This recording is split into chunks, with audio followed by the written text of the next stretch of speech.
following in a very nice progression because where he left off is where I pick up. I'll be talking about trade and migration, the two areas that I basically work on. And some of the myths we have regarding, laissez-faire, a more market-based economy, I think interestingly, both markets and states and other players have to work much more in consonance with each other. So with that, I start with a very basic definition, and we keep coming back to what does globalization mean, and I just picked this up from Wikipedia. This is not my definition. This is our first source. Every student goes there. It's the process by which economies, societies, and cultures become integrated through a global network of communication, transport, trade, and people mobility. In a sense, it's a really all-encompassing kind of definition. But what you can see here that there are so many facets associated with globalization. So you're not just talking about movement of goods, movement of capital, movement of people, movement of ideas, technology, data, and so on. And I think that's where the challenge really is, that globalization's always existed. Technology has made many new ways of, exchange between countries possible. I mean, nobody talked about data flows or something as being globalization, but it's been there. I mean, information flows and exchange of ideas have always been there. But they bring with them new kinds of challenges. Now, this is a common misunderstanding. I say this, maybe in this audience it's not the case, but I definitely have seen it among our business school students, which is that, globalization, it means, well, this is laissez-faire, this is markets, and there's little role for governments to play, little role for regulatory bodies to play. I mean, this is a tussle I have all the time with our students, that markets are the best thing, and, okay, barring public goods and all, there's really not that much of a role for government. Okay, you provide infrastructure and so on, but let the markets do everything. So in a sense, there's this perception that it's synonymous with liberalization, laissez-faire, deregulation. In fact, I would say that we need to look at a redefined role for regulation. So what really we have in this era of globalization is a growing role of markets, but with growing interdependence of economies on multiple fronts, and because that's coming from the various facets of globalization I just outlined. Intergovernmental cooperation, collective action, and I would add here the role of even business councils, industry associations, and all those other kinds of forums gets really redefined. One needs to look at how they also, in consonance with governments, work to define globalization. So what I feel very strongly is that multilateral, bilateral, regional, all levels of coordination become all the more important. Why? Because of the nature of the challenges that have arisen with globalization. First is coordination problems. Okay? And here, for example, just think about products crossing borders. Countries have different standards, but then you have to have compatibility of standards. That's a very basic reason. Think about data transfer, electronic signatures. You need authentication of the signatures. You need to have an understanding on that. So interoperability of requirements and standards is a very classic example of coordination problems. Global commons problems, trade and environment is perhaps the best example of that. There are trans-border effects. One country's actions having effect on the entire global environment or on another country, neighboring country. And there's obviously the classic problem that we have in economics of free riding and the social versus the private. So you have to have a common understanding on these issues as well. And things like the international conventions you have regarding environmental issues are a classic example again.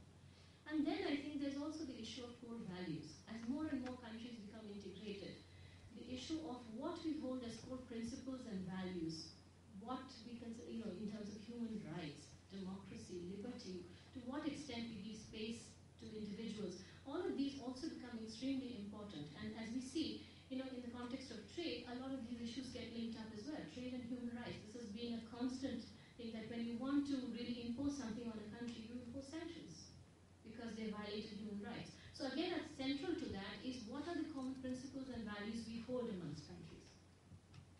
So my thesis is basically that globalization calls for a rethink on the role of governments, a rethink on the role of regulatory institutions at the national as well as the international level, and for establishment of international rules and new frameworks. And what we've been talking about since the meltdown is exactly that.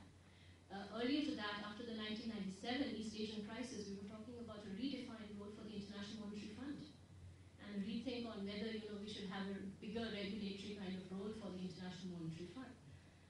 What are the various areas concerned when we discuss these aspects of coordination that are required? Labor standards is one issue, environmental protection, banking banking supervision. I'm just giving a few examples. Consumer health and safety, when we talk about product safety norms.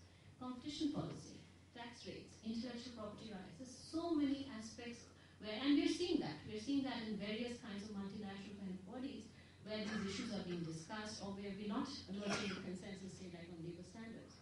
And why do you need regulatory coordination? At the end of the day, you need it to maintain stability, to ensure transparency, and a more level playing field among countries as more and more diverse kinds of economies and agents are getting to participate in the global market. So taking examples from global trade and migration, the two areas closest to my heart, what are the kinds of challenges we are seeing? Okay? I think the fundamental problem we're facing with trade is that we're moving towards, what I've borrowed from a particular paper, which I find very interesting, is towards more murky forms of protectionism. Okay? There's a very nice paper which came out, I think, about a year ago or so, called Murky Protectionism. We moved away from the classic things of tariffs and quotas and things towards new facets of protectionism which are much more difficult to coordinate, much more difficult to negotiate away and talk about market access.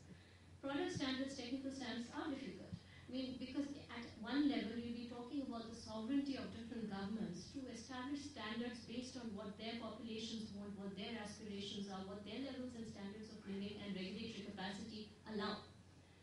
Data protection, a very difficult area as well.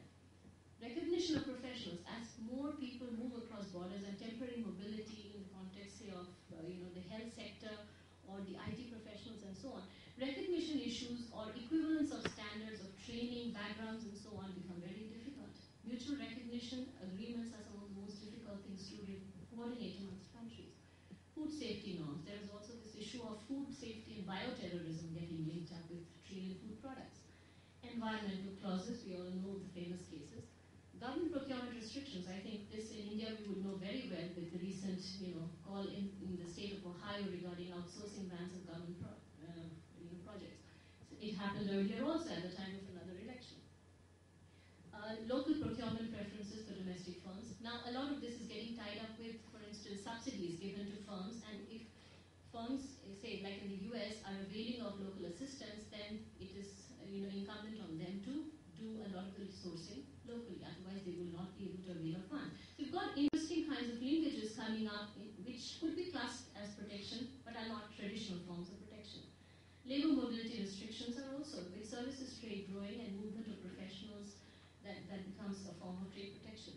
Anti-dumping, of course, has been a very murky thing, and subsidies, as James has already talked about.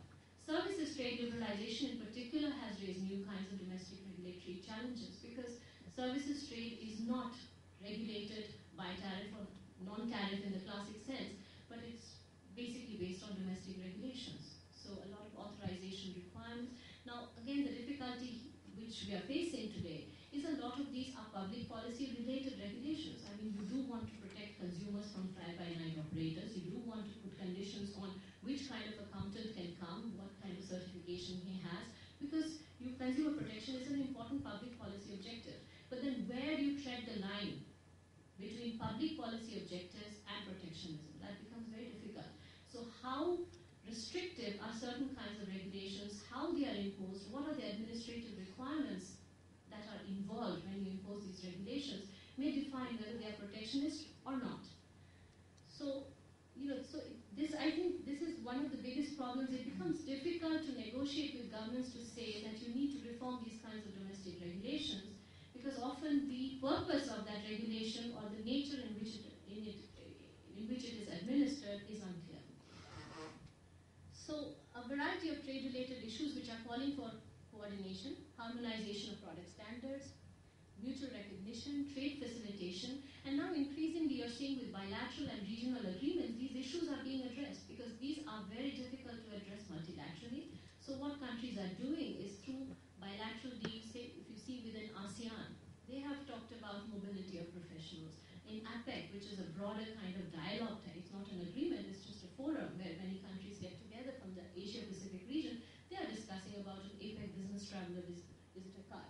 In the Comprehensive Economic Partnership Agreement India has signed with Korea, India's agreement SECA with Singapore. These kinds of issues, there are separate chapters which are dealing with this. Because I think increasingly countries are realizing that while this is difficult to negotiate multilaterally, these are important issues. And maybe the first step to do these is bilaterally with countries with which they have common interests. And of course, we're seeing a lot of establishment of working parties and intergovernmental dialogue forums, for instance, through trade under the WTO of the Working Party on Environment. So these are clearly a signal that these are areas which are going to be very important in future for more intergovernmental dialogue, but at least to start with, there are dialogues and forums already formed. And then the bigger issue, I think, after this whole summit, I mean, trade, capital flows, and exchange rates. This is another whole area. You know, when James was talking about subsidies, I was thinking about subsidized exports in the form of devalued currencies and competitive devaluation. So the effects of large foreign capital flows, and as my previous speaker was mentioning, that flows will continue. So countries, developing countries which are fast growing, will keep facing this challenge of appreciating exchange rates and the loss of trade competitiveness. And when you have an unlevel playing field with some countries manipulating their exchange rates much more, then this becomes another area where obviously coordination will be required. But then think about the tremendous implications in terms of central bank coordination, monetary policy coordination. This is a very, very difficult area. But we've already seen calls, at the Seoul summit, they were already talking about what's a sustainable current account imbalance.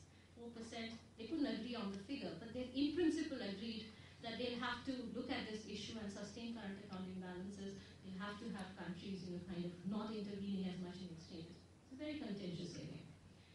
Now let me shift gears to global migration, though trade and migration in some sense are linked. You have, of course, tremendous growth in migration, and I think one of the most interesting issues in migration today is South-South migration. That a large number of migrants are flowing from the South to the South, and that in turn raises issues of institutional capacity and difficulties in coordination. So a lot of these challenges, ensuring return. I mean, obviously many host countries want only temporary migrants. They want to make sure that they return.